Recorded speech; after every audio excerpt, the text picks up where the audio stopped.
Next chapter start करू आपण, laws of motion.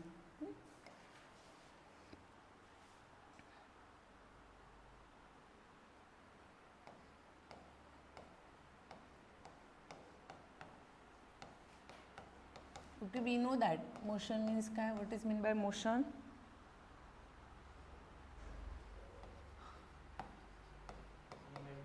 Right, movement of body.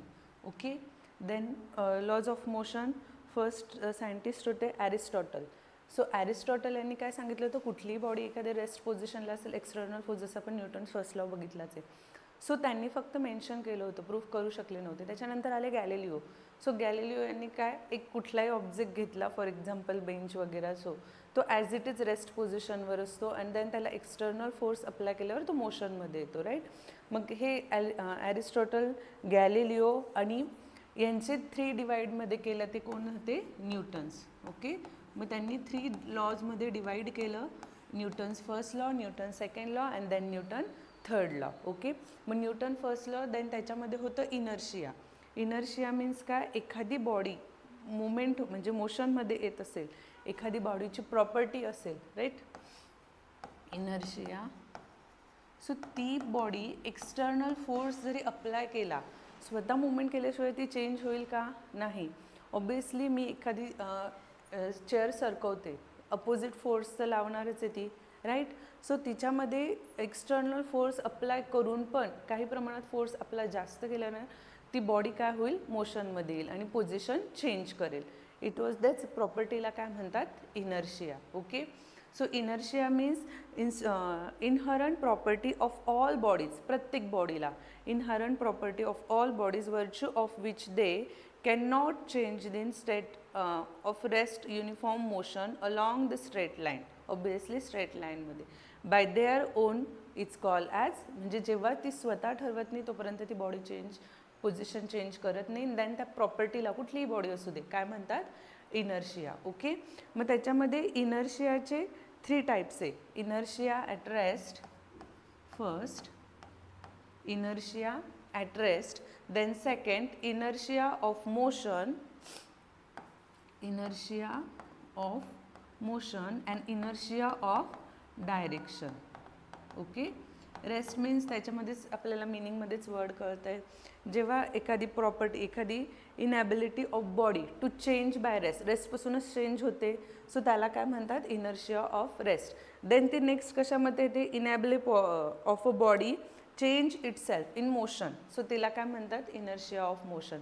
And as well as inability of body direction change करते, obviously ह्या साईडला force apply केलं त्या साईडला डायरेक्शन, सो त्याला काय म्हणतात, inertia of direction. Clear. First काय, मोशन, देन 3 सायंटिस्ट कुठले कुठले, Aristotle, Galileo and then third means most important Newton's. त्यांनी 3 याच्यात ते लॉज केले. फर्स्ट लॉ आपण बघितलं, इनर्शिया म्हणजे पुढे आहेच इनर्शिया, त्याच्यानंतर F is equal to ma, then म्हणजे momentum, linear momentum, and then last every action reaction. मग इनर्शिया म्हणजेच काय, एखादी बॉडी स्वतः तिच्यामध्ये चेंज नाही करत तोपर्यंत तिची पोझिशन चेंज करत नाही, सो त्याला काय म्हणतात, मग त्या प्रॉपर्टीला इनर्शिया म्हणतात. त्याचे 3 टाइप्स आहे, inertia of rest, inertia of motion and then inertia of direction. Clear.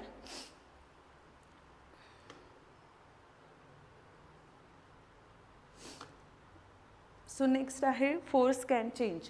Force can change आपण कसा करू शकतो, state of motion, direction and shape. आता स्टेट ऑफ मोशन, एखाद्या बॉडीला आपण फोर्स अप्लाय केल्यावर ती मोशनमध्ये येते, राईट, अँड देन मोशनमध्ये आली म्हणजे पोझिशन चेंज करते. त्याच्यानंतर डायरेक्शन पण चेंज करते, आपण ह्या साईडने फोर्स लावतो तर ती त्या साईडला जाते, ह्या साईडने फोर्स लावता येतं ह्या. त्याच्यानंतर फोर्स अप्लाय केल्यानंतर शेप पण चेंज होतो. We know that. एखादी बॉडी आहे, सपोज क्ले आहे, फोर्स अप्लाय केल्यावर त्याचा शेप चेंज होतो ना. बरेच असे प्लास्टिक वगैरे आहे ज्यांचा फोर्स अप्लाय केल्यावर काय होतो, शेप चेंज होतो. म्हणजे force can be change. Okay, प्रत्येक बॉडीचा शेप, फोर्स वगैरे. त्याच्यानंतर नेक्स्ट आहे लिनियर मोमेंटम. क्लिअर, हे टॉपिक समजले. नेक्स्ट आहे लिनियर मोमेंटम.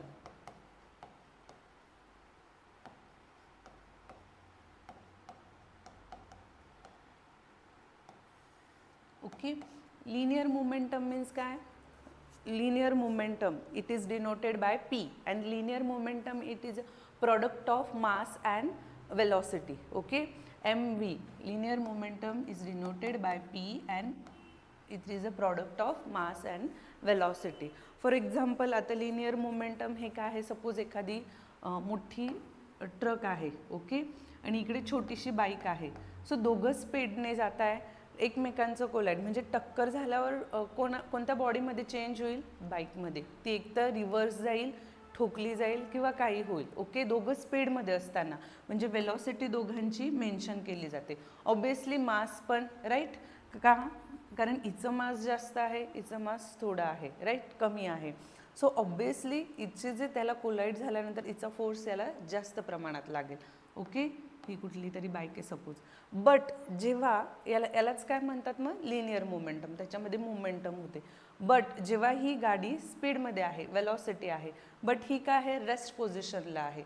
सो रेस्ट पोझिशनला असल्यावर हिच्यावर जास्त इफेक्ट होईल का, नाही. म्हणजे डिपेंड कोणावर आहे, जरी त्याचं मास चेंज होणार आहे का, जरी ती रेस्टला असणार आहे, मास चेंज होणार नाही. बट वेलॉसिटी रेस्ट आहे, 0 आहे, स्पीड काय आहे, कॉन्स्टंट 0 आहे. ओके, बट हिचा आहे मेन्शन केलेला. So product of mass and velocity, but जेव्हा रेस्ट पोझिशनला आहे तेव्हा तिचं मोमेंटम पण काय आहे, 0 आहे. ओके, म्हणजे डिपेंड कोणावर करतं, मास आणि वेलॉसिटीवर डिपेंड करतंच, बट मोमेंटमवर पण डिपेंड करतं. म्हणजे तीच थांबलेली आहे, सो तिच्या मोमेंटमवर पण ती काय करते, डिपेंड करते. Clear. So linear momentum is defined as the product of mass and velocity. Linear momentum is denoted by P. Clear? So P is equal to m into v. It is a product of mass of the body and the velocity of the body. त्याच्यानंतर next मग न्यूटन्सचे 3 law. First law, Newton's first law. त्याचे assumption आहे, but ते याच्यामध्ये काही थेरोटिकलमध्ये most of विचारले जातात. Newton's first law. Okay, we know that Newton first law काय आहे मग, body continue be its state of a rest of a uniform motion along the straight line. एखादी बॉडी रेस्टवरच असते जेव्हा तिच्यावर आपण एक्सटर्नल फोर्स अप्लाय करत नाही, मग तिची पोझिशन चेंज होते, right, unless the act upon a some external force to change it state. Clear. एखादी बॉडी तिच्यावर एक्सटर्नल फोर्स अप्लाय केल्यावरच तिची पोझिशन चेंज होते, तोपर्यंत पोझिशन चेंज होत नाही. हा काय झाला न्यूटन्स फर्स्ट लॉ. ओके, त्याच्यानंतर Newton second law. Newton second law काय आहे, the rate of change of linear momentum. The rate of change of linear momentum of a body is directly proportional to the external force applied to the body, and this change takes place away the direction. The rate of change of, आता obviously the rate of change of आलं म्हणजे खाली काय असणार आहे, T, right? The rate of change of force is directly proportional to the rate of change of आलं म्हणजे D येणार. Okay? So rate of change of force is directly proportional to the change of linear momentum per unit linear time. Clear? So याला म्हणतात F is directly proportional ची sign constant आहे linear momentum, so dp upon dt. Change of आलं म्हणजे d येणारच. Okay, delta येणारच. So F is equal to dp upon dt. But we know that, आपल्याला माहिती dp म्हणजेच आपण आत्ताच बघितलं, p मीन्स काय आहे, linear momentum, right. So we know that p is equal to m into v. So मी ते पुट करू शकते ना. So F is equal to dmv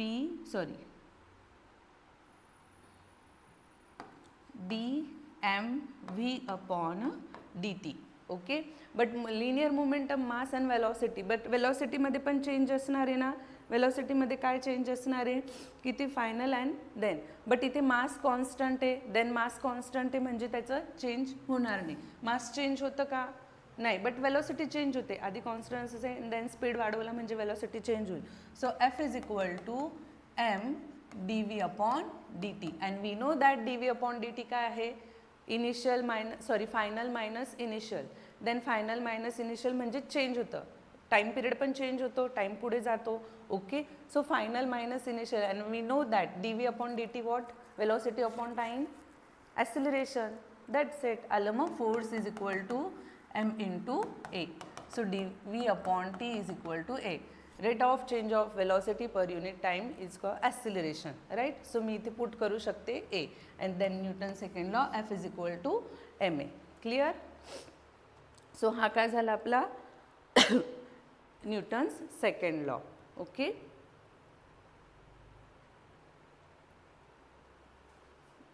then Newton third law. We know that Newton third law काय आहे? Every action reaction.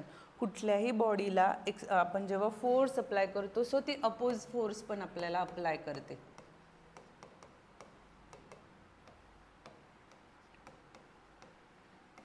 Okay.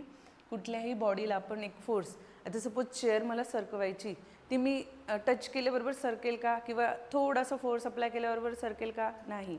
ती पण मला अपोजिट फोर्स करेल, right. So every action reaction, wall झालं लगेच मुवमेंट होईल का त्यांच्यामध्ये? पोझिशन चेंज करतील का? नाही. सो त्या लॉला काय म्हणतात? Newton's third law. क्लिअर. त्याच्यानंतर to every action there is always an equal, म्हणजे magnitude. Okay.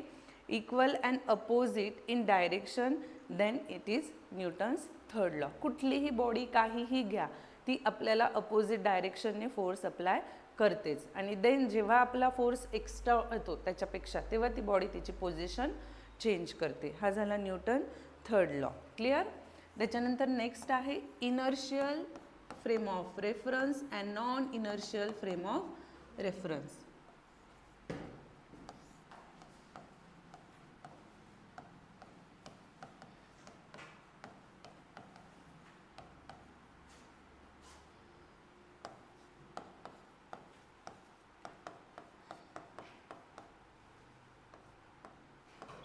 Okay. Inertial frame of reference in general आपण बघायला गेलं तर सिडो फोर्स अँड रिअल फोर्स. कुठलीही एका फ्रेममध्ये, सपोज आपण बसमध्ये बसलेलो आहे. ओके. सो बसमध्ये बसलेलं आपण कॉन्स्टंट आहे, व्यवस्थित बसचा स्पीड चालतो आहे, अँड देन अचानक ब्रेक दाबल्यावर आपण काय होतो? पोझिशन चेंज करतो काही सेकंदासाठी, right. So inertial frame of reference केव्हा असते? जेव्हा आपल्याला कॉन्स्टंट आहे, देन ब्रेक दाबल्यावर आपली पोझिशन चेंज होते. इट मीन्स तो एक फोर्स असतो आपल्याला जो दिसतो तो रिअल फोर्स, आणि जस्ट इमॅजिनरी असतो, म्हणजे कळत नाही. ओके. दिसत नाही. सो त्याला काय म्हणतात मग? सिडो फोर्स. त्याच्यामध्ये मग inertial frame of reference and non inertial. अजून एक एक्झाम्पल झालं, आपण उभं आहे कुठेतरी, शेजारून कार जाते, सो आपण ॲज इट इज उभं आहे, मग आपल्याला त्याचा स्पीड लक्षात येईल की हा फास्ट होता, हा स्लो होता. बट आपण गाडीमध्ये त्यासोबत फ्रेंडसोबतच बसलेलो आहे, सो आपल्याला समजेल का? नाही, कारण आपण दोघं सोबत आहे. So inertial frame of reference जेव्हा आपण त्याच्यासोबत असणार आहे, आणि non inertial frame of reference जेव्हा आपण बाहेर असणार आहे. क्लिअर. मग त्याचे टू टाईप्स आत्ताच मी सांगितलं. कुठलं? रिअल फोर्स,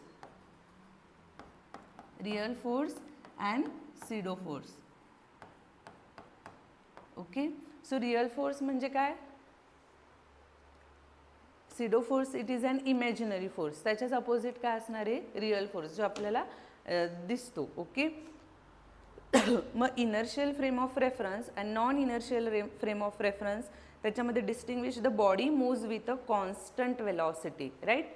एका कॉन्स्टंट वेलॉसिटीने जातोय त्याला म्हणतात इनर्शियल फ्रेम. आणि त्याच्याच opposite non inertial frame, the body moves with a variable velocity. Velocity काय होते? चेंज होते. नॉन कॉन्स्टंट, कॉन्स्टंट नाही आहे. सो त्याला काय म्हणतात मग? Non inertial frame of reference. First inertial frame of reference जो आहे तो न्यूटन्स लॉ ओबे करतं, बट त्याच्याच opposite non inertial frame of reference it does not obey the Newton's law. The body does not accelerate. Okay. Inertial frame of रेफरन्समध्ये body accelerate करत नाही, body as it is असते. Okay. त्याच्याच opposite इथे काय होतं? Non inertial frame of रेफरन्समध्ये body accelerate करते. ब्रेक दाबल्यावर आपण मागे पुढे होतो, राईट. किंवा टर्न घेताना डायरेक्शन चेंज करतो. म्हणजे याच्यामध्ये ॲक्सिलरेट होत नाही, बट याच्यामध्ये ॲक्सिलरेट होतं. Then next, in this frame a force acting on a body it is a real force. मी आत्ता सांगितलं, जी body frame of inertial frame of reference असते ती रिअल फोर्स ॲक्ट करते. त्याच्याच opposite the acceleration of the frame gives the non inertial frame of रेफरन्समध्ये body काय करते? ॲक्सिलरेट करते. ओके. त्यालाच म्हणतात मग सिडो फोर्स. मग याची बरीचशी एक्झाम्पल आहे. रॉकेट सोडताना किंवा नॉन इनर्शियल फ्रेम ऑफ रेफरन्समध्ये आता सांगितलं, कारमध्ये असो, बसमध्ये असो, एकदम इमर्जंट ब्रेक दाबल्यावर आपलं पोझिशन म्हणजे थोडी बॅक अँड थ्रो होते, राईट. त्याच्यानंतर नेक्स्ट आहे 4 फंडामेंटल फोर्सेस. ओके. ते तुम्हाला डिस्टिंग्विश पुढे आहेच, real force and pseudo force. 4 fundamental forces कुठले कुठले आहे मग?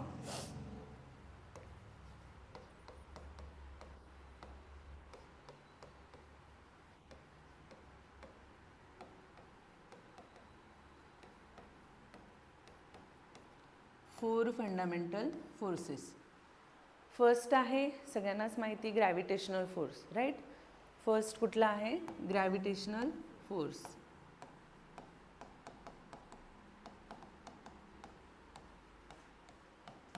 सेकंड आहे इलेक्ट्रोमॅग्नेटिक फोर्स.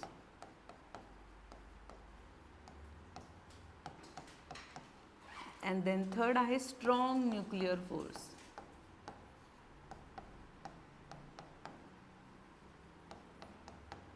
अँड फोर्थ आहे weak nuclear force.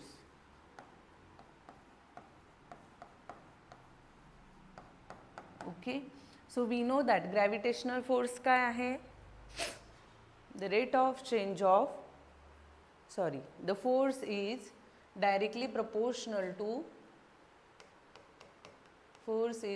proportional to product of two masses and inversely proportional to square of their radius at their distance.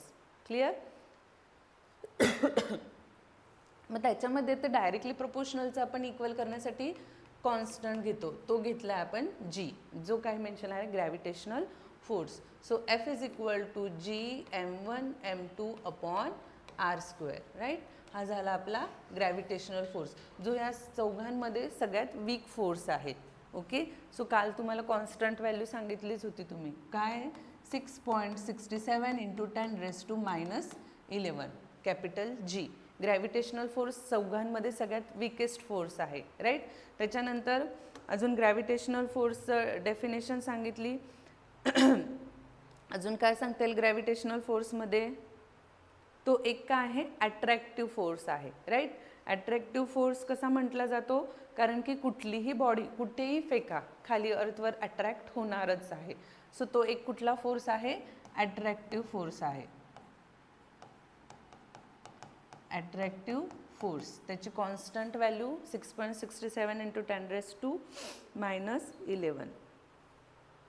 Okay, त्याच्यानंतर चौघांमध्ये सगळ्यात weakest force आहे तो. चौघांमध्ये सगळ्यात काय आहे? Weakest force, gravitational force. Clear? And then next, त्याची जी range आहे ती इन्फानाईट आहे. रेंज आपण सांगू शकत नाही, इन्फानाईट रेंज. फर्स्ट काय आहे? Gravitational force F is equal to G m1 m2 upon r square. त्याच्यानंतर हा फोर्स कुठला आहे? Attractive force.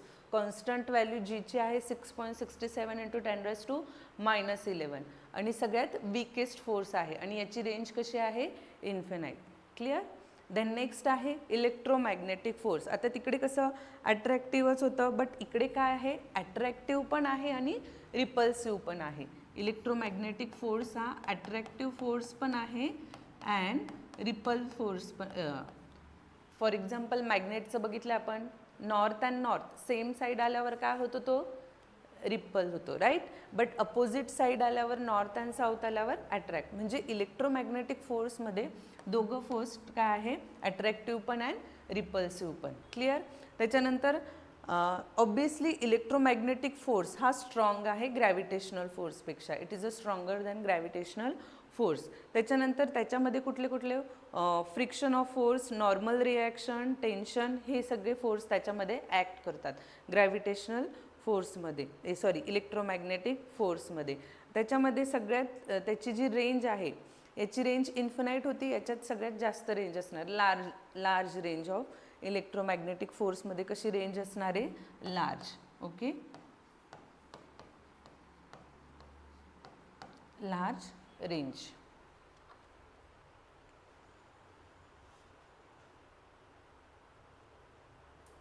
Okay, then next आहे स्ट्रॉंग न्यूक्लिअर फोर्स. आता स्ट्रॉंग न्यूक्लिअर फोर्स काय आहे? ऑब्वियसली त्याच्या वर्डमध्येच कळतं, स्ट्रॉंग न्यूक्लिअर फोर्स हा सगळ्यात स्ट्रॉंग असणार आहे, स्ट्रॉंगेस्ट फोर्स असणार आहे, राईट. आणि इन जनरल बघायला गेलं तर तो न्यूक्लियॉन्स टुगेदरला काय करून ठेवतो? पॅकली बाउंड करून ठेवतो. आणि त्याची सगळ्यात शॉर्ट रेंज असणार आहे 10⁻⁻14 मीटर. 10⁻⁻14 मीटर याच्यात रेंज हा वीक न्यूक्लिअर फोर्स आहे, बट रेंज कशी आहे, इन्फिनाईट आहे, राईट. त्याच्यापेक्षा स्ट्रॉंग हा आहे, त्याची रेंज कशी आहे, लार्ज. बट हा म्हणायला गेलं तो फोर्स काय आहे, स्ट्रॉंग आहे, बट त्याची रेंज कशी आहे, सगळ्यात कमी आहे, 10⁻⁻14 मीटर. ओके. त्याच्यानंतर नेक्स्ट आहे weak nuclear force. Weak nuclear force, interaction between the subatomic particle responsible for a radioactive decay. त्याचं काही जास्त सरणी रेडिओ ॲक्टिव्ह डिकेमध्ये most of weak nuclear force बघितला जातो. आणि तो काय आहे, जरी त्याचा वीक न्यूक्लिअर फोर्स नाव आहे तरी तो ग्रॅव्हिटेशनल फोर्सपेक्षा जरा स्ट्रॉंगच आहे. म्हणजे सगळ्यात वीकेस्ट फोर्स आहे ग्रॅव्हिटेशनल फोर्स. जरी त्याचं नाव वीक न्यूक्लिअर आहे तरी तो त्याच्यापेक्षा जास्तच आहे. आणि त्याची रेंज आहे 10⁻⁻16 मीटर. 10⁻⁻16 मीटर इतकी वीक न्यूक्लिअरची रेंज आहे. Clear.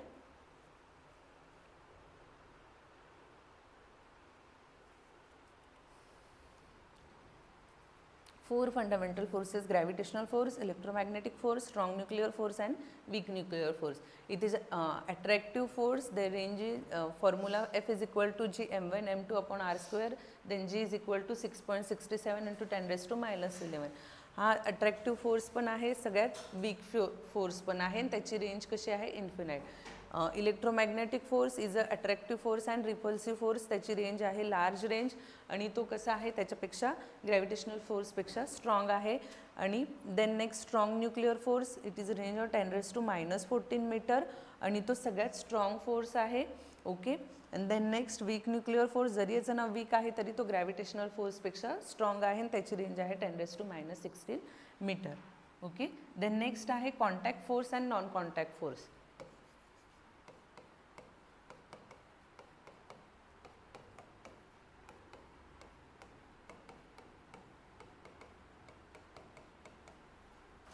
Okay. Contact force and non contact फोर्समध्ये इन जनरल बघायला गेलं वर्डमध्ये समजते. कॉन्टॅक्ट फोर्समध्ये काय आहे, जो आपण फोर्स अप्लाय करतो. फॉर एक्झाम्पल चेअर सरकवायची, मला कॉन्टॅक्ट करावाच लागेल चेअरशी, राईट. सो त्या फोर्सला काय म्हणतात, जेव्हा बॉडी टच होते. ओके. सो त्या फोर्सला कॉन्टॅक्ट फोर्स म्हणतात. आणि नॉन कॉन्टॅक्ट फोर्समध्ये फोर्स अप्लाय होतोय बट बिना टचचा. तर फॉर एक्झाम्पल मॅग्नेट टच होतं, बट आपल्याला तो फोर्स तिथे आपल्याला दिसते का टच होताना बॉडी, नाही. फोर्स अट्रॅक्ट करून घेतो आणि देन बॉडी टच होते, राईट. ग्रॅव्हिटेशनल फोर्स, आपण एखादी काहीतरी दिसतं का आपल्याला टच होताना, एखादी तार लावलेली म्हणा किंवा काहीतरी त्याला स्पेसिफिक हे लावले म्हणूनच ते खाली जातं, नाही. फोर्स अप्लाय होतो बट कॉन्टॅक्ट शिवाय.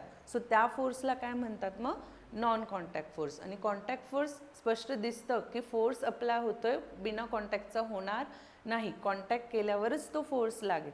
सो त्याला म्हणतात मग कॉन्टॅक्ट फोर्स. क्लिअर. मग त्याच्यामध्ये कुठले कुठले, नॉन कॉन्टॅक्टमध्ये मॅग्नेटिक फोर्स येतो, राईट. त्याच्यानंतर ग्रॅव्हिटेशनल फोर्स येतो आणि इलेक्ट्रिक फोर्स येतो. मॅग्नेटिक फोर्स म्हणजे मी आत्ताच सांगितलं, मॅग्नेटला जे फोर्स अट्रॅक्ट करतो, दिसत नाही बट अट्रॅक्ट होतो, फोर्स अप्लाय होतो. त्याच्यानंतर magnetic force, electric force proton neutron बघितलंच आहे आपण, फिरत राहतात ते, राईट. त्याच्यानंतर ग्रॅव्हिटेशनल फोर्स मी तुम्हाला सांगितलं, पडताना दिसतं बट काही टच असतं का, नाही. ते फक्त अट्रॅक्ट करतो, म्हणजे त्या फोर्स बिना कॉन्टॅक्टचा फोर्स अप्लाय होतो, त्यांना म्हणतात नॉन कॉन्टॅक्ट फोर्स. आणि इकडे कॉन्टॅक्ट फोर्समध्ये बरेचसे फोर्स आहेत. Applied force, drag force, spring force, friction force, right. त्याच्याशिवाय ते फोर्स अप्लाय होत नाही. Normal force. मग contact force, this force require physical touch or contact, it's called as contact force. Then this force do not require any contact, it's called non contact force. Okay. In contact force, contact with to made between the two object, obviously कुठलेही two object त्यांच्यामधलं contact तेव्हाच ते contact force act होईल. आणि इकडे काय असणार आहे, non contact force not require any two object. Okay. त्याच्यानंतर इकडे आहे contact force include muscular force, मी आत्ता सांगितलं, normal force, frictional force, right.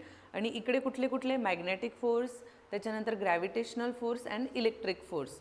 Example पण तुम्ही सांगू शकतात, हां तेच मस्क्युलर फोर्स ते त्याच्यात ॲड करू शकतात आणि प्रॉपर्टीमध्ये पण ॲड करू शकतात. अँड देन नेक्स्ट आहे real force and pseudo force. Real force and pseudo force. Okay. Real force म्हणजे काय, जो काही फोर्स आहे which produce due to interaction between, right, it's called as real force. आणि सिडो फोर्स म्हणजे काय आहे, तो acceleration is imaginary force, it's called pseudo force. त्याच्यानंतर pseudo force, real forces internal, आपण आत्ता बघितलं इनर्शियल फ्रेम ऑफ रेफरन्स, तिथे न्यूटन्स लॉ उभे करत होतं का, इनर्शियल फ्रेम ऑफ रेफरन्समध्ये आठवतंय, कर न्यूटन्स लॉ ओबे तिकडे करत नव्हतं, नॉट ओबे. तसंच इकडे सिडो फोर्समध्ये न्यूटन्स लॉ ओबे करत नाही, इकडे ओबे करतं. Real forces are one of the 4 fundamental forces, जे आपण आता बघितलेच. कुठले कुठले, gravitational, electromagnetic, strong nuclear and weak nuclear. आणि इकडे pseudo force are not among the any 4 fundamental forces, कुठलेही ते 4 फंडामेंटल फोर्सेस तो ओबे करत नाही, राईट. फॉर एक्झाम्पल, आता earth revolves the sun around the circular path, ठीक आहे. आणि सिडो फोर्सचं मी आत्ता सांगितलं, स्ट्रेट लाईनमध्ये आपण एका बसमध्ये जातोय अँड देन ॲसिलरेट म्हणजे ब्रेक दाबल्यावर इमॅजिनरी आपण बॅकसाईडला मूव्ह होतो. सो ते एक्झाम्पल आहे सिडो फोर्सचं. क्लिअर. देन नेक्स्ट आहे conservative and non conservative.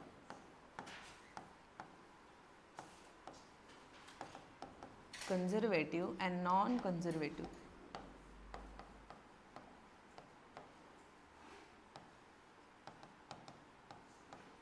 Okay. Conservative म्हणजे काय, work does is independent of the path, जो काही पाथवर इंडिपेंडंट असतो, राईट. सो त्याला म्हणतात कन्झर्वेटिव्ह. आणि त्याच्याच अपोजिट नॉन कन्झर्वेटिव्ह म्हणजे dependent on path, is called conservative. एवढंच लक्षात ठेवायचं, dependent on path is called non conservative आणि independent on path is called conservative force. Clear. So conservative force म्हणजेच काय, ग्रॅव्हिटीवर ग्रॅव्हिटी असणारे, सो त्याचं वेट असणारे म्हणजे वर्क डनवर डिपेंड असणारे, आणि डिस्प्लेसमेंटवर. सो डिस्प्लेसमेंट म्हणजे त्याची height, force into S. The conservative force is called the product of work and displacement. Clear. Obviously एखादा डिस्टन्स, पाथ आपण डिपेंडंट करतो, इंडिपेंडंट, सो त्याचं डिस्प्लेसमेंट, पाथ आला म्हणजे डिस्प्लेसमेंट येणारच, आणि त्याच्यावर किती वर्क अप्लाय करतो, so product of is called conservative force. Clear. त्याच्यानंतर नॉन कन्झर्वेटिव्हमध्ये काय आहे, ऑब्वियसली पाथवर तो काय आहे, डिपेंडंट आहे. म्हणजेच कुठला फोर्स, फ्रिक्शन फोर्स आहे ना, फ्रिक्शन फोर्स आपण म्हणजे अप्लाय करतो, सो पाथवर डिपेंड असतो. सपोज जो फ्रिक्शन फोर्स अप्लाय करणारा सरफेस स्मूथ असेल तर फास्ट जातं तिथनं, फ्रिक्शन फास्ट होतं. आणि जर जो पाथ आहे तो रफ असेल तर काय होतं, डिस्टर्बन्स होत जातं, राईट. सो तो डिपेंडंट आहे कोणावर, पाथवर. It is called non conservative force. Non conservative force म्हणजे फ्रिक्शन, त्यातला जो फ्रिक्शन आहे, फ्रिक्शन काय, पाथवर डिपेंडंट आहे, स्मूथली पाथ आणि रफली पाथ, राईट. सो त्याला म्हणतात मग non conservative force.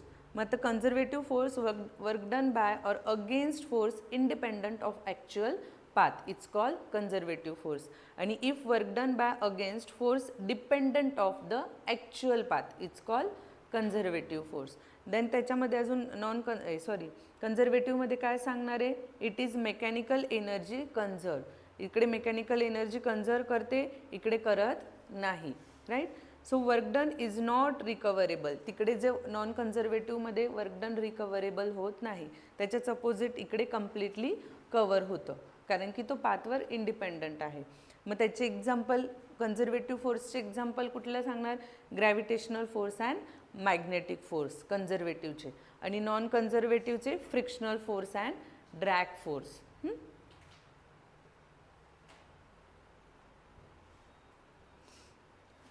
Okay. Then next आहे work energy theorem.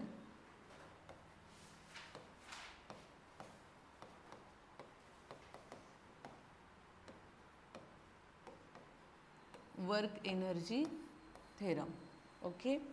Work energy theorem म्हणजे इट इज डिपेंड ऑन, आपण आत्ताच बघितलं, force and displacement, force into displacement. मग work energy theorem W is equal to integration of FdX, यालाच काय म्हटलेलं आहे मग work energy theorem. F is variable असतो. आता कुठलाही एखादा, सपोज ग्राफिकली रिप्रेझेंट, हा एक एरिया घेतला आहे स्पेसिफिक, याचं वर्क एनर्जी थेरम, म्हणजे याने आपल्याला वर्क कॅल्क्युलेट करायचं आहे.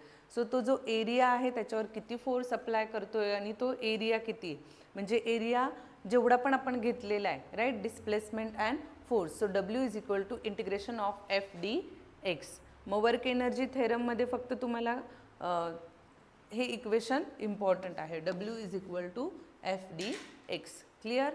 मग ते आलं कसं माहिती आहे, W is equal to F into S and then F S म्हणजे कुठला अँगल लागतो, F S cos theta.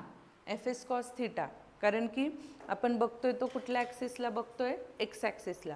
And then we know that F S X म्हणजे एक्स डायरेक्शन असेल तर F S X X, right, F X X X plus Y डायरेक्शनला असेल तर F Y S Y, Z डायरेक्शनला असेल तर F Y S Z.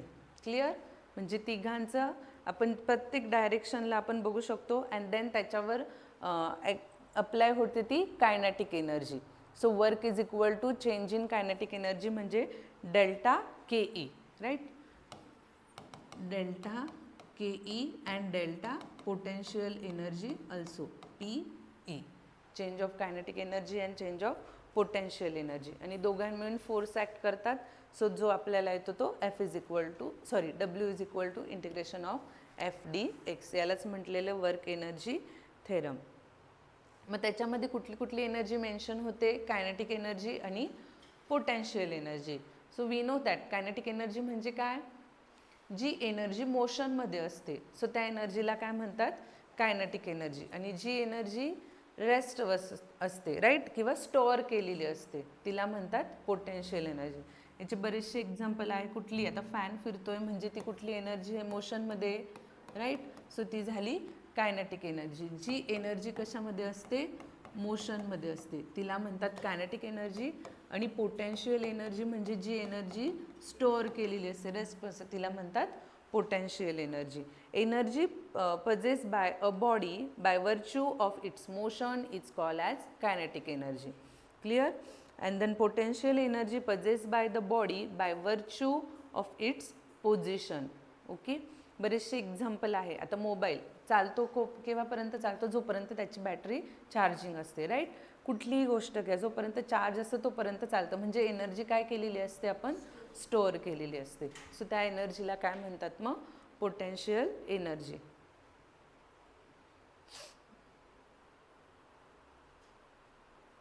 And then work energy theorem, final kinetic energy and final initial, कारण तिथं रेस्टवर आहे.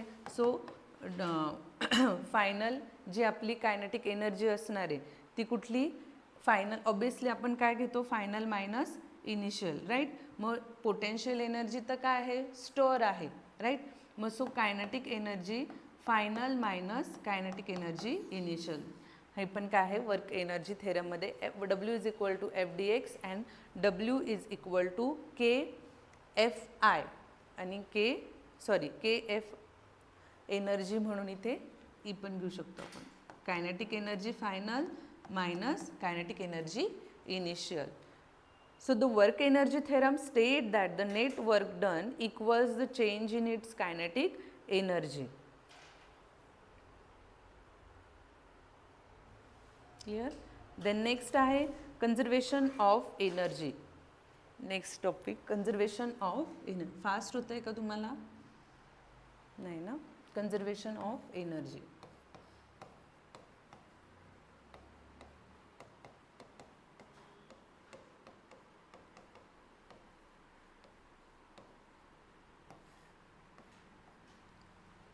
Okay. Conservation of energy, if there a decreases in the potential energy like a body falling down, कुठलीही body वरतून खाली पडते. For example आता बघा, तुम्ही बेस्ट एक्झाम्पल आहे, स्विमिंग करताना बघितलंच आहे ना, ते वरती जातात, राईट. वरती जाऊन तिथे ते काय करतात, कुठली तरी एक मूवमेंट करतात हाताची, एक तर रोलिंगची करतात किंवा हात असे खाली करतात, म्हणजे ती एक पोटेन्शियल एनर्जी तिथे काय होऊन जाते, पूर्ण झिरो. अँड देन त्यांनी जंप घेतल्यावर काय होते, कायनेटिक एनर्जी मोशनमध्ये येते आणि तेव्हा ते खाली पडतात. कुठलीही बॉडी घ्या, वरतून खाली फेकते, ऑब्विसली आपल्याला आधी अशी वरती करावी लागते आणि तेव्हा पोटेन्शियल एनर्जी त्याची टोटल 0 होते. म्हणजे त्याने काय केलेलं असतं, वरती चढून तो काय करतो, त्याच्यात स्टोअर एनर्जी करून घेतो अँड देन जेवढी त्याच्यात एनर्जी स्टोअर, म्हणजे कुठली तरी एक मूवमेंट करतो तो. सपोज रोलिंग बघितलं असेल ना, रोल करत करत तो खाली पडतो. स्विमिंग करताना बघितलं आहे, स्विमर, ठीक आहे. असं तर हात करताना बघितलं असेल ना, पोहताना, स्विमिंग करताना मोस्टली अशी मूवमेंट करतो आपण, राईट. किंवा ऑक्सिजन खाली बघायचं आपल्याला, आपण आधी मोठा श्वास घेतो, राईट. म्हणजे पोटेन्शियल एनर्जी कन्वर्ट करून देन बॉडी काय करते, खाली पडते आणि मग कायनेटिक एनर्जी त्याच्यात. सो त्या एनर्जीला काय म्हणतात मग, conservation of energy, right. So conservation of energy, if a body there is decreases in the potential energy like a body falling down due to the conservative force, it is entire convert into the kinetic energy. म्हणजे potential energy convert करतो kinetic एनर्जीमध्ये. काय याची का, okay. If there is decrease in the potential energy due to a conservative force, हवं तर ब्रॅकेटमध्ये असं लिहून ठेवा, like a body falling down, like a body falling down, due to a conservative force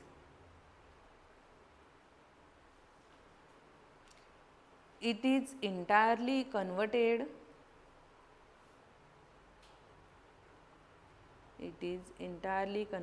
into kinetic energy.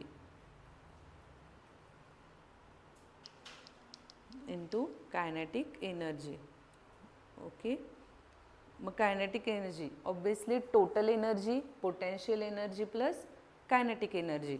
मग दोघांची काय असणार आहे, total energy at the top and total energy at the bottom. हे दोघं काय असणार आहे, इक्वल असणार आहे. Suppose total energy is equal to total energy at top and total is equal to total energy at the bottom. Obviously total energy म्हणजेच काय बघितलं आपण, total energy is equal to potential energy plus kinetic energy, right. So इथे टॉपमध्ये काय कोणाची असणार आहे, potential energy at the top plus kinetic energy at the top, right, is equal to again total एनर्जीमध्ये परत potential energy at the bottom plus kinetic energy at the bottom. Clear, top top आणि bottom bottom, समजलं.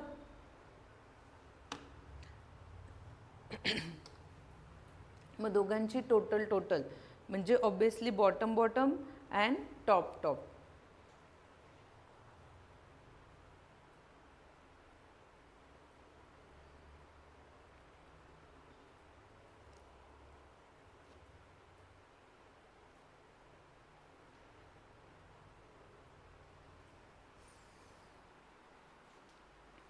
Then next आहे forces. मग आता forces कुठले कुठले forces, ते टाईप्स ऑफ फोर्सेस तर आपण बघितलेच, राईट. आता नेक्स्ट आहे weight forces, normal forces and friction forces, right. त्याच्यामध्ये फर्स्ट आहे weight force, okay. Then second आहे normal force and next friction force.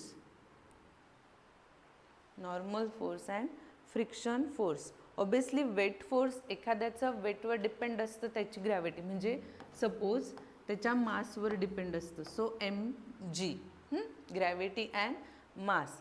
मग तर हा फोर्स कुठे अप्लाय केलेला असतो, बाय अर्थ. आपण बघितलंच आहे वेट फोर्स बाय अर्थ. आणि तो कुठला फोर्स ॲक्ट करतो, ग्रॅव्हिटेशनल, म्हणजे डाऊनवर्ड फोर्स ॲक्ट करतो. आणि त्याचं वेट म्हणजे W इज इक्वल टू काय असतं, mg, m into g, mass into gravity. And हा कुठल्या टाईपचा फोर्स आहे, ग्रॅव्हिटेशनल फोर्सचा, type of gravitational force. Then next आहे नॉर्मल फोर्स. इन जनरल बघायला गेलं नॉर्मल फोर्स कुठल्या साईडला असतो, परपेंडिक्युलर, राईट. आता सपोज बॉडी स्ट्रेट आहे, अशी आहे, सो तिचा नॉर्मल फोर्स त्याच्या परपेंडिक्युलर असणार आहे. सपोज बॉडी अशी आहे तर त्याचा नॉर्मल फोर्स कसा असणार आहे, असा परपेंडिक्युलर टू द बॉडी. मग त्याच्यामध्ये अप्लाय बाय सरफेस, कुठल्याही सरफेसवर. हा कसा आहे, अप्लाय बाय अर्थ, तो कुठे आहे, अप्लाय बाय सरफेस. त्याच्यानंतर परपेंडिक्युलर टू द सरफेस, प्रत्येक वेळेस सरफेसला तो काय असतो, परपेंडिक्युलर. त्याच्यानंतर हा एक काय आहे, पुशिंग फोर्स आहे. नॉर्मल फोर्स हा एक काय आहे, पुशिंग फोर्स आहे. जसा हा ग्रॅव्हिटेशनल फोर्सचा टाईप आहे तसा हा कोणाचा आहे, इलेक्ट्रोमॅग्नेटिक फोर्स. क्लिअर. म्हणजे तो नेहमी आपल्याला परपेंडिक्युलर म्हणजेच काय असतो, 90 डिग्री. क्लिअर. त्याच्यानंतर नेक्स्ट आहे फ्रिक्शनल फोर्स. फ्रिक्शनल फोर्स तर माहितीच आहे सगळ्यांना. फ्रिक्शनल फोर्स काय आहे, apply by the surface opposite to relative velocity. इकडून आपण फ्रिक्शन करतोय तो फोर्स आपण इकडून लावतोय, बॉडी कुठे जाणार, त्या साईडला, अपोजिट साईडला, राईट. त्याच्यानंतर इट इज टाईप्स ऑफ, तो पण कोणाचाच टाईप आहे, इलेक्ट्रोमॅग्नेटिकचा frictional force. Okay. Then next आहे टेन्शन फोर्स. नेक्स्ट आहे 4th नंबर, टेन्शन फोर्स.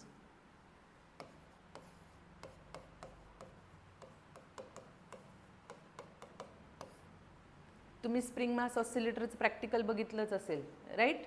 प्रॅक्टिकल एक्झामला, ठीक आहे.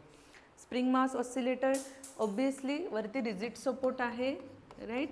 इथे एक आपण काहीतरी समथिंग मास, ऑब्वियसली तो कुठे असणार आहे, खाली.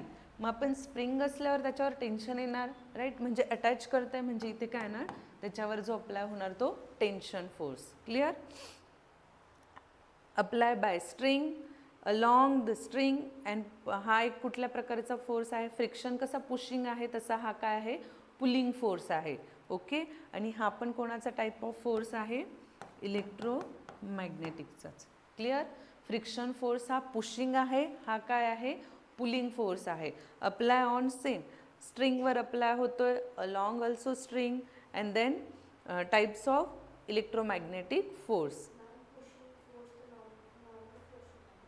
काय, हां, आणि फ्रिक्शन पण आहे. फ्रिक्शनवर नाही का आपण पुश केल्याशिवाय, फोर्स अप्लाय केल्याशिवाय ती बॉडी पुढे जाणार नाही.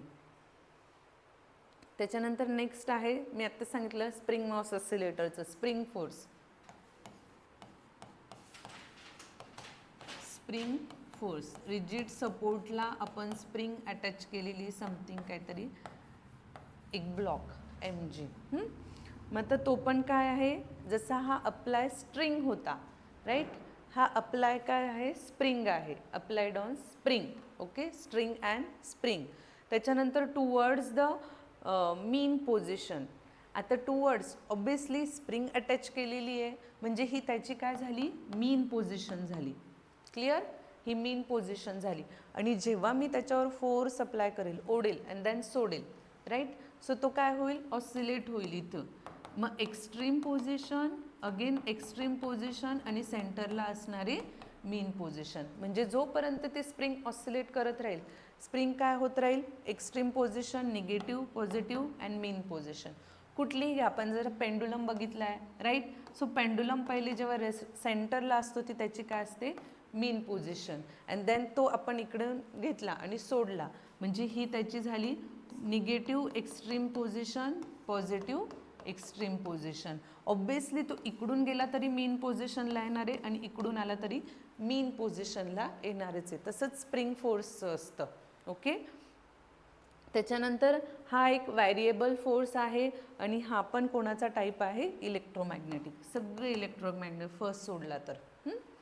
Electromagnetic force, types of EM force.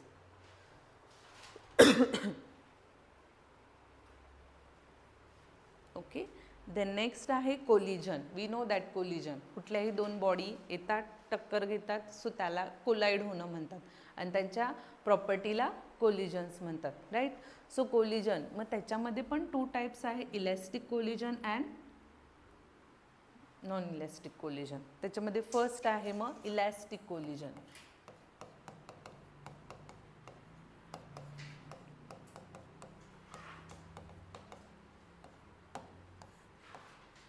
Elastic collision. आता इलॅस्टिक कोलिजन म्हणजेच काय? Elastic if a kinetic energy elastic if a kinetic energy of entire system is conserve during the collision.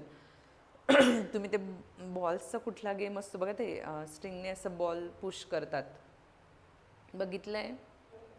हां, so तो जातो अँड देन रिटर्न येतो टक्कर करून, collide करून त्याच्या फ्रेमला. सो त्याचं मास आणि वेलॉसिटी म्हणजे फर्स्ट इनिशियल अँड फायनल काय असते? सेमच असते. ओके, म्हणजे तो एकदा दुसऱ्या बॉलला टक्कर घेतो अँड देन पुढे पुश होतो, परत तो इकडे तिकडे जातो. म्हणजे त्याची इनिशियल मास चेंज होणार आहे का? नाही.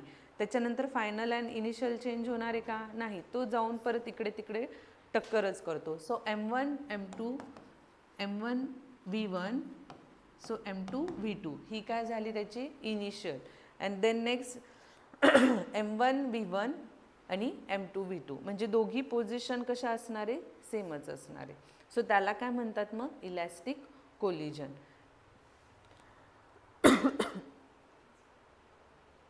सो तो काय कन्झर्व करतो? कायनेटिक एनर्जी कन्झर्व करतो. सो कायनेटिक एनर्जी म्हणजेच काय? Half mv², right?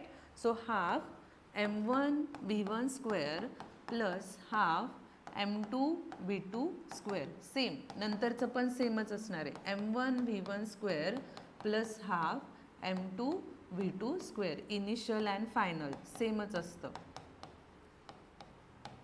Clear? Kinetic energy conserve करतो म्हणून आपण इथे कायनेटिक एनर्जीचा फॉर्म्युला घेतला. माहिती ना? We know that kinetic energy is equal to half mv² and potential energy, potential एनर्जीचा फॉर्म्युला आठवतोय?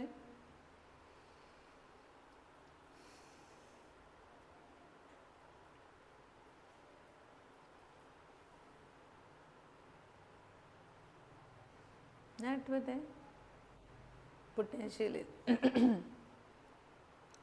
पोटेन्शियल एनर्जी काय असते? स्टोअर असते, राईट? मग काय येईल तिचा फॉर्म्युला?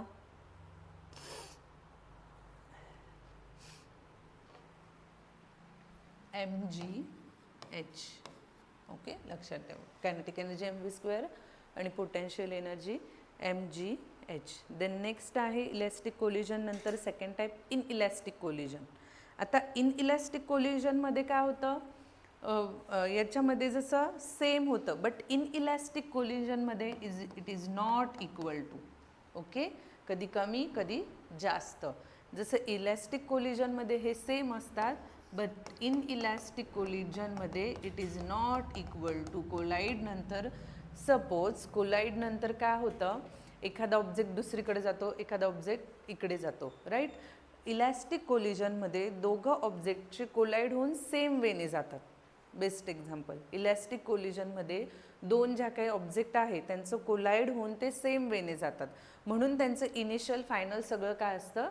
सेम असतं. बट इन इलॅस्टिक कोलिजनमध्ये दोघांचं कोलाईड होऊन एक दुसऱ्या दिशेला जातो आणि एक दुसरी, म्हणजे डायरेक्शन चेंज होतं, त्यांची वेलॉसिटी चेंज होते, राईट? म्हणजे it is not equal to final and initial. इन इलॅस्टिकमध्ये फायनल अँड इनिशियल सेम असतं कारण ते दोघं सोबत जातात. फॉर एक्झाम्पल, आता मॅग्नेट फेकले आपण, मॅग्नेट काय होतील? अट्रॅक्ट होतील आणि दोघांचं कोलाईड होईल आणि कुठेही जातील तर सोबत जातील, राईट? बट तेच जर आपण कुठलेही दोन मेटलचे बॉल वगैरे फेकले तर ते जातील का सोबत? नाही. सो त्यांना काय म्हणतात मग? त्यांच्या कोलिजनला म्हणतात inelastic collision. So final and initial it is not equal to. Clear? इलॅस्टिकमध्ये काय होतं? दोघं इक्वल असतात आणि इन इलॅस्टिकमध्ये नॉट इक्वल असतात. सो त्यांना काय म्हणतात मग? Inelastic collision. So inelastic collision it is defined as the inelastic if there it is a loss in a kinetic energy during the collision. Obviously direction change होते म्हणजे ते त्यांची kinetic energy काय करतात? Loss करतात. Clear? So त्यांना काय म्हणतात मग? आफ्टर अँड बिफोर त्यांचं पूर्ण टोटली चेंज होतं. It is not equal to. मग आता जे असतात ते परफेक्टली इलॅस्टिक. आता परफेक्टली इन इलॅस्टिक. ओके, इन इलॅस्टिकमध्ये पण टू टाईप्स आहे, परफेक्टली आणि नॉन परफेक्टली. मग आता परफेक्टली इन इलॅस्टिकमध्ये काय होतं? If collide two body join together.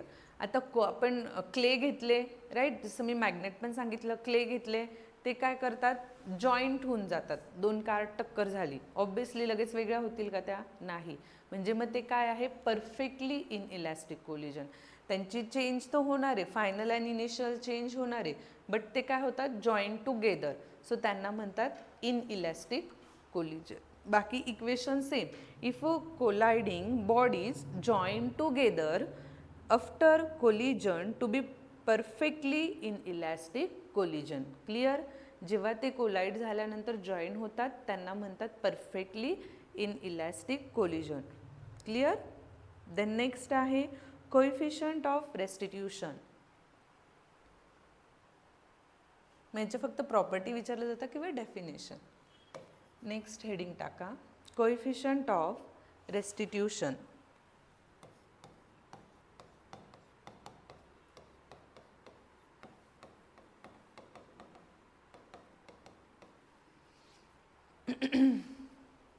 coefficient of restitution.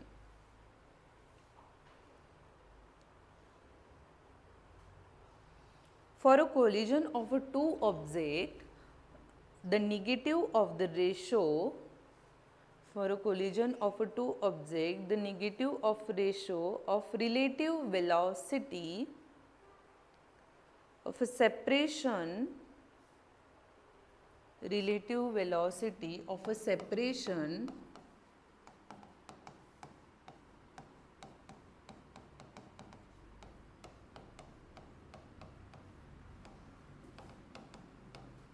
relative velocity of a separation to the relative velocity of approach,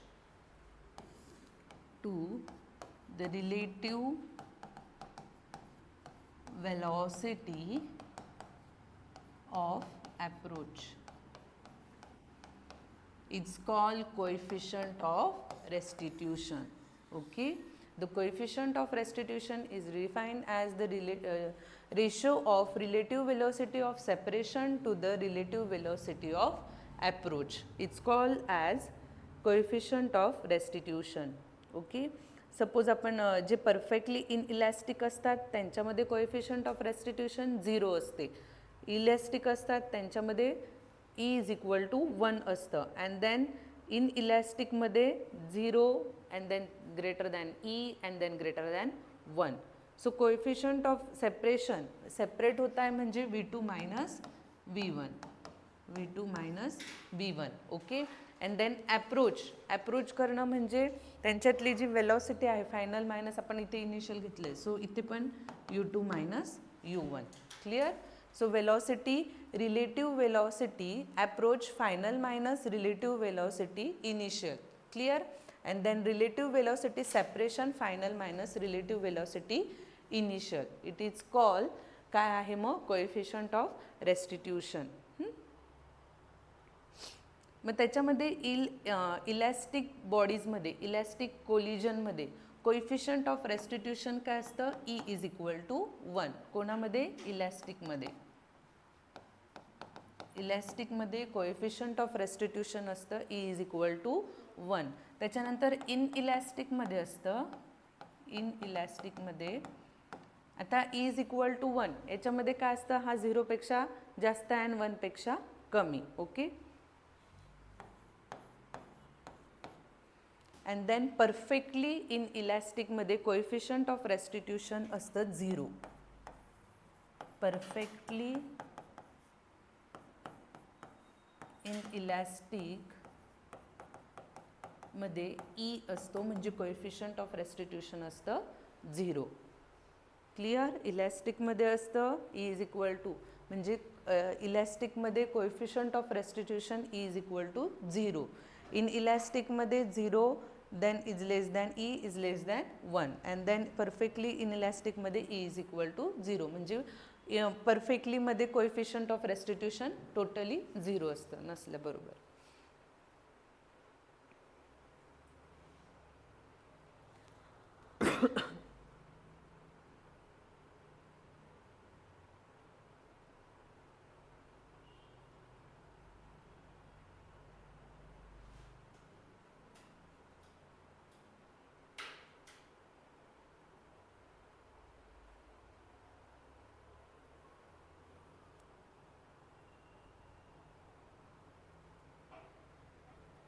Okay, E in elastic collision. E in elastic collision, obviously kinetic energy conserve and potential energy conserve. Energy coefficient of restitution.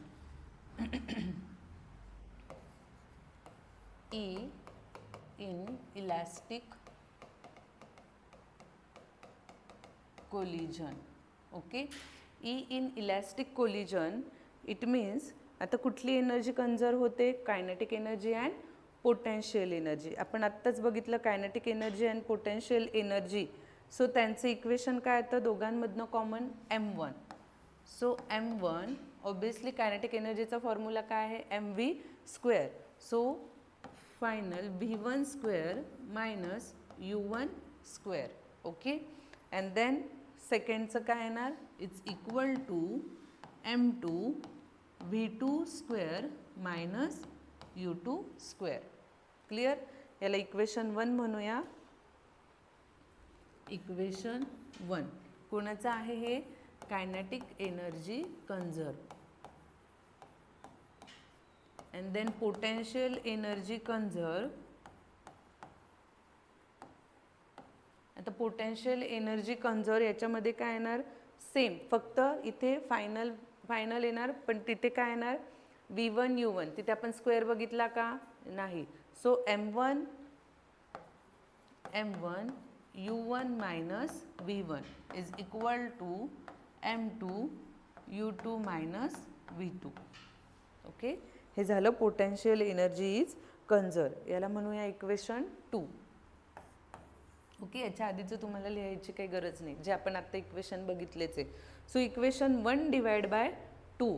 आता equation 1 divide by 2 केल्यावर काय येईल बघा बरं. Equation 1 divide by 2 काय काय cut होईल. Equation 1 divide by 2, m1 get cancel, right, m2 get cancel, m1 cancel, m2 get cancel. राहिलं काय मग आपलं फर्स्ट काय v1 स्क्वेअर मायनस, तुम्हाला फॉर्म्युला माहितीच आहे, कुठला formula, A square minus B स्क्वेअरचा फॉर्म्युला, ट्रिग्नोमेट्रिक. काय formula, A square minus B square is equal to, right, मग इथे घेऊ शकतो ना आपण v1 minus u1 v2 minus v1. मग तो त्यातला एक एक काय होईल, कॅन्सल आउट होईल, पूर्ण डेरिवेशन सॉल्व नाही करत डायरेक्ट. मग डायरेक्टली आपलं इक्वेशन, फायनल इक्वेशन काय येतं, 1 is equal two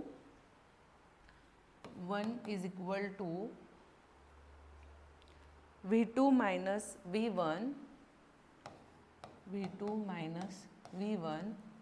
upon u1 minus u2 upon u1 minus u2.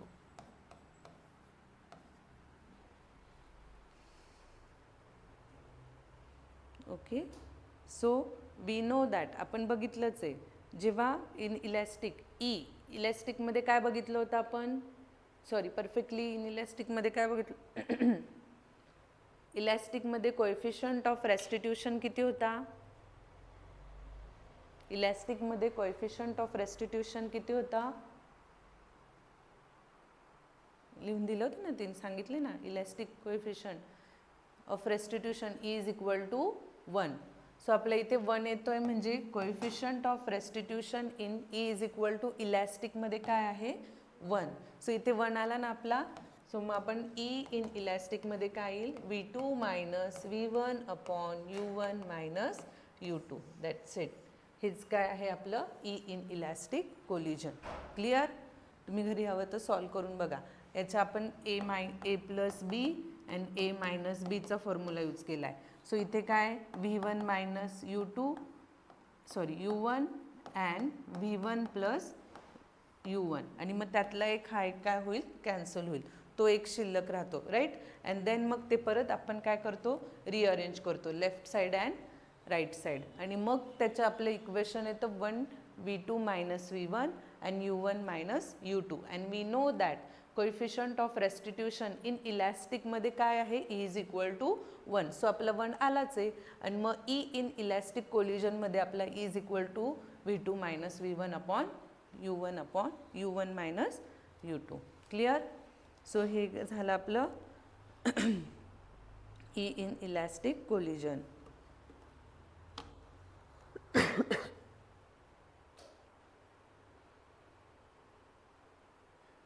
And then next, final velocities in elastic collision. Final velocities, next heading.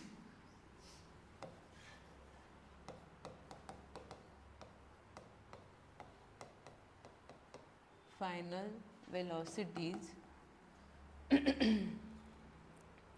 in elastic collision. Final velocities in elastic collision.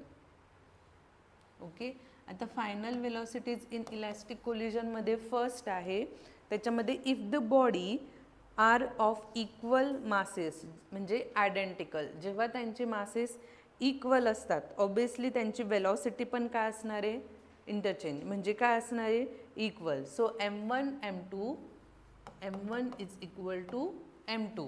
Final velocity and initial velocity also equal. So v1 is equal to u1 and v2 is equal to u2. जेव्हा दोघांचे masses काय असणार आहे, same, म्हणजेच identical. Okay, if the bodies are of equal masses, first त्याची property. And then second, if colliding body each much heavier and struck body is initial at a rest. मी आत्ता मगाशी तेव्हा एक्झाम्पल सांगितलं होतं बघा, लिनियर मोमेंटममध्ये ट्रक आहे, ती स्पीडमध्ये आहे. ओके, तेव्हा तिचं मोमेंटम ऑब्वियसली हेवी असणार, बट ती रेस्टमध्ये असेल तिचं मास चेंज होईल का, नाही, चेंज नाही होणार. बट त्याचं जे मास आहे ऑब्वियसली ते हेवी असणार आहे, कोणापेक्षा, जो छोटा बाईकवाला आहे त्याच्यापेक्षा. So m1 is greater than m2. So m1 is greater than, but velocity change होणार आहे का, नाही. Final is equal to initial same असणार आहे, बट कोलाईड झाल्यानंतर, टक्कर झाल्यानंतर ऑब्वियसली त्याची वेलॉसिटी चेंज होईल. So v2 is equal to twice u2. Okay,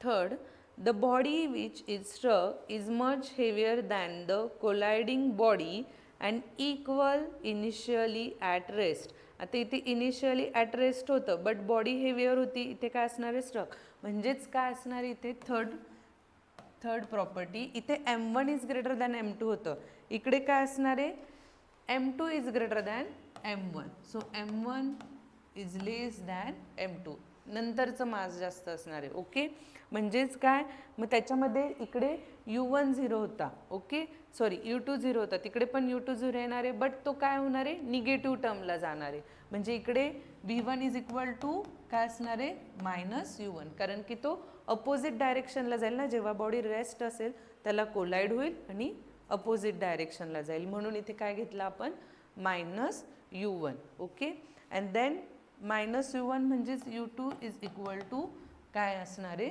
0, and v2 also 0, opposite डायरेक्शनला असल्यामुळे दोघी टर्म काय असणार आहे, 0. इथे काय होती, फक्त एकच टर्म 0 होती. ओके, इथे फक्त u2 0 होती. Then next, collision in 2 dimensions. Sorry, इथे u1 आहे, पहिले बरोबर लिहिलं होतं, कारण इथे u2 0 आहे.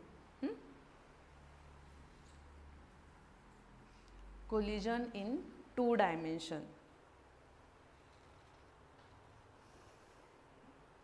ओके, ऑब्वियसली टँजंट फॉर्म करतोय, कोलिजन इन 2 डायमेन्शन असेल, 2 बॉडी आहे त्या कोलाइड होतात. ओके, कोलाइड होत झाल्यानंतर ते काय करतात, एक पॉइंट इम्पॅक्ट करतात. ती लाईन काय असते,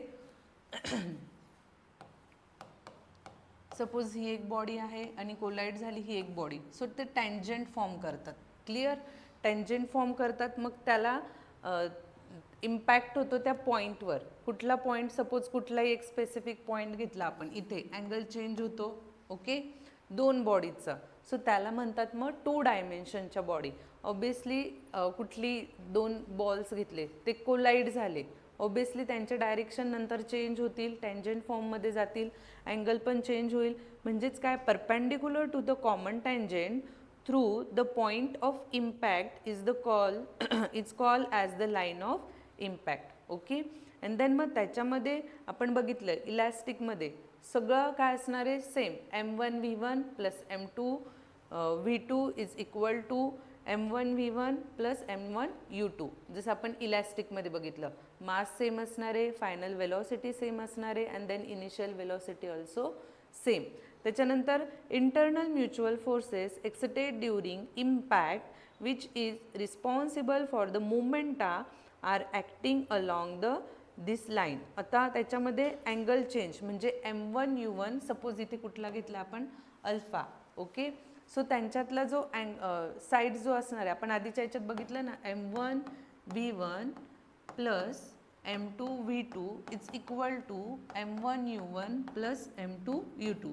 हे सेम असणार आहे, बट अँगल चेंज होतोय, टँजंट फॉर्ममध्ये जात आहे, राईट. मग ते हॉरिझॉन्टली आपण अँगल कुठला बघितला तर प्रोजेक्टाईल मोशनमध्ये कॉस, मग इथे अल्फा घेतलेला आहे, राईट. सो इथे काय येणार, मग इथे फक्त अँगल काय येणार, कॉस अल्फा ॲड होईल त्याच्यामध्ये. ओके. मग त्याच्यामध्ये m1u1 या v1 काही घेतलं तरी चालेल, एक अँगलला अल्फा घेतला आणि एक अँगलला बीटा घेतला, फायनलला सपोज अल्फा घेतला.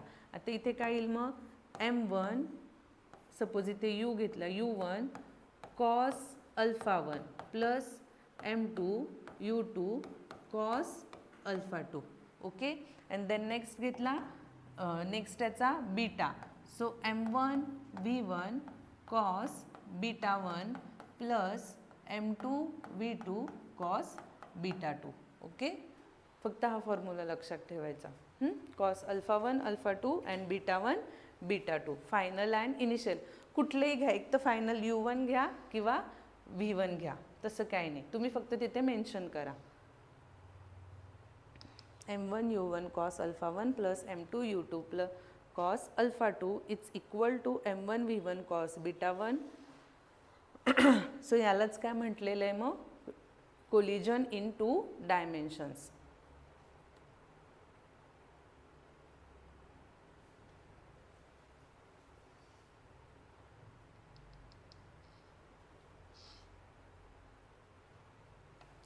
आपला हा जो लॉज ऑफ मोशन पण आहे आणि वर्क एनर्जी पण आहे, लक्षात घ्या, laws of motion and work energy. Okay. Then next आहे रिबाउंस. नेक्स्ट हेडिंग टाका, रिबाउंस. रिबाउंस आहे, रिबाउंड पण म्हणतात.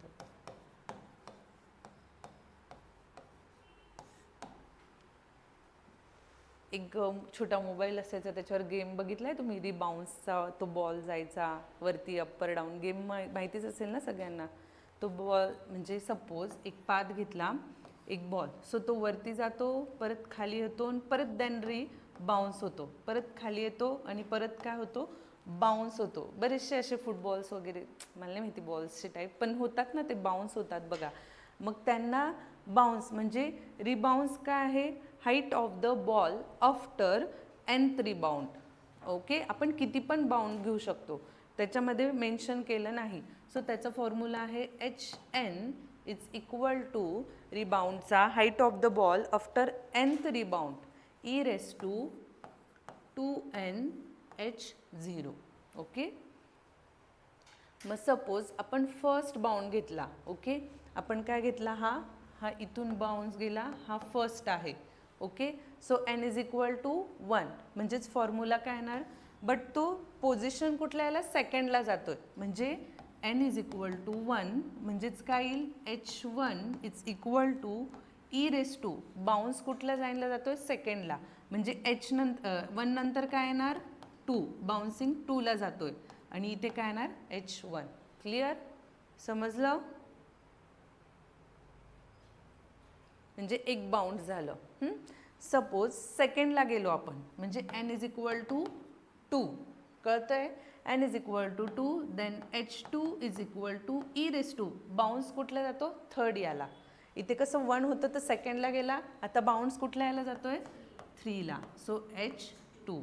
क्लिअर? म्हणजे e⁻⁶h2 समथिंग. मग असे तुम्ही किती पण घेऊ शकता, नंबर ऑफ बाउंड्स घेऊ शकता त्याचे.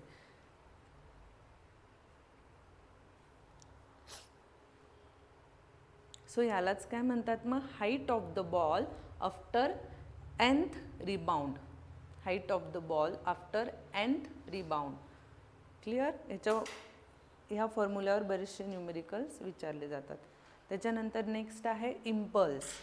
So impulse is define as the product of force and time. Clear?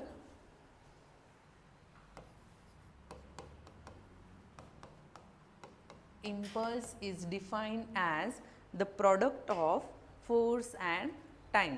Okay, it is denoted by capital J. म्हणजेच काय, G is equal to force into T. Unit काय येणार मग, फोर्सचं युनिट काय आहे, फोर्सचं युनिट न्यूटन. सो इम्पल्सचं युनिट आहे Newton second. Clear? It is denoted by J. Most of याचं dimensions बऱ्याच वेळेस विचारलं जातं. m1 l1 t-1. m1 l1 t-1 dimension.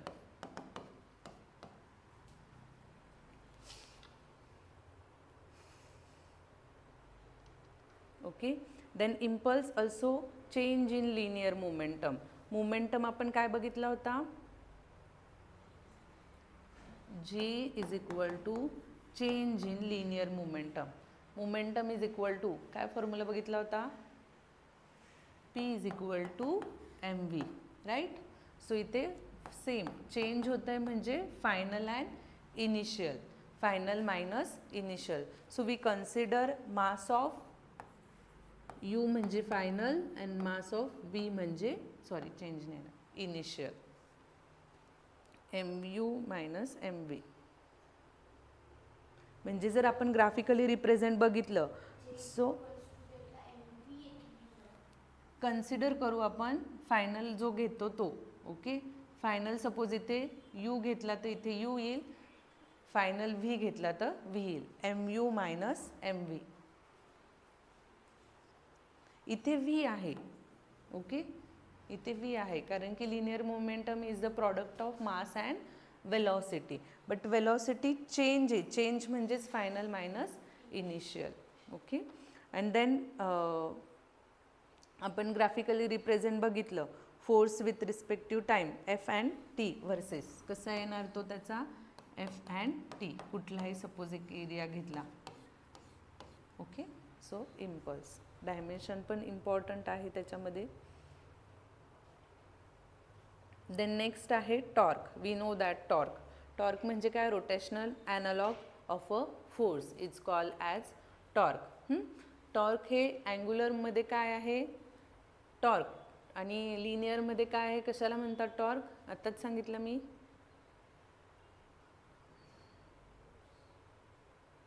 लिनियरमध्ये torque कशाला म्हणतात, फोर्सला. ओके.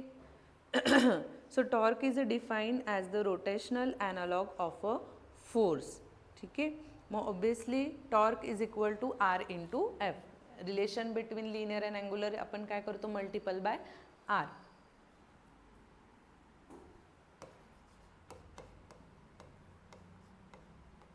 सो इथे काय येणार मग, torque. Torque is equal to R into F. Clear?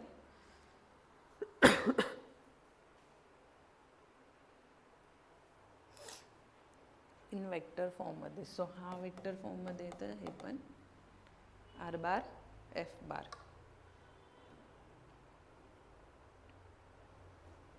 Okay. Then next आहे moment of couple. Next movement of couple. Movement of couple म्हणजे कुठल्याही एका ऑब्जेक्टला इक्वल अँड अपोजिट फोर्स लागतो. सो त्याला काय म्हणतात मग, movement of couple. Formula same, torque is equal to R into F. Movement of couple बरेचसे असं आता तुम्ही बघितलं असेल, कारचं स्टेअरिंग. बरोबर, कारचं स्टेअरिंग एकदा हा हात इकडे मूव होतो, हा हात इकडे, म्हणजे दोघं मुवमेंट होता, फोर्स दोघं इक्वल अँड अपोजिट लावावा लागतो. राईट. तेव्हाच तो फोर्स ॲक्ट होतो. इक्वल अँड अपोजिट फोर्स म्हणजे इकडून एक फोर्स ॲक्ट होईल आणि इकडून एक, तेव्हाच ते स्टेअरिंग काय होईल, आपली मूवमेंट होईल. इक्वल अँड अपोजिट फोर्स, एक पूर्वी असे टॅप पण असायचे बघा, ओके, त्यांना पण equal and opposite force act करावा लागतो, तेव्हा ते टॅप स्टार्ट व्हायचे. बघितले असणार ना, इकडून आणि इकडून, तेव्हा तो काय होतो, equal and opposite force act होतो. सो त्याला काय म्हणतात मग, मूवमेंट ऑफ कपल. कुठलंही घ्या, आता मला हा मार्कर आहे, मी इकडे मला मूव्ह करायचं आहे, राईट, मी इकडून पण फोर्स अप्लाय करते, इकडून पण, बट सेम डायरेक्शन आहे का, डायरेक्शन अपोजिट आहे. याला इकडून फोर्स ॲक्ट करते आणि याला इकडून, तेव्हा तो टॉर्क ॲक्ट होतोय, right. So movement of couple म्हणजेच काय काय सांग, equal and opposite force. Okay, a pair of forces consisting of a two forces of equal magnitude in opposite forces, equal magnitude and opposite forces direction along different lines of action is called as moment of couple. Clear? Independent of the points of applications of forces or the position of the axis of rotation. आता सांगितलं axis of rotate होतात ते. So ते काय असतात, perpendicular between the forces. त्याच्यानंतर next आहे movement of force and movement of couple. Distinguish between. Movement of फोर्समध्ये काय बघितलं आपण, torque is equal to R into F. But movement of कपलमध्ये एकतर एका ॲक्सिसला असतो, म्हणजे फोर्स ऑफ 2-1 घेतला तर रेडियस काय असणार आहे, 1-2. क्लिअर? म्हणजे फॉर्म्युला तर सेम आहे, R is equal to F into torque is equal to F into R. Clear करते. Movement of forces and movement of couple.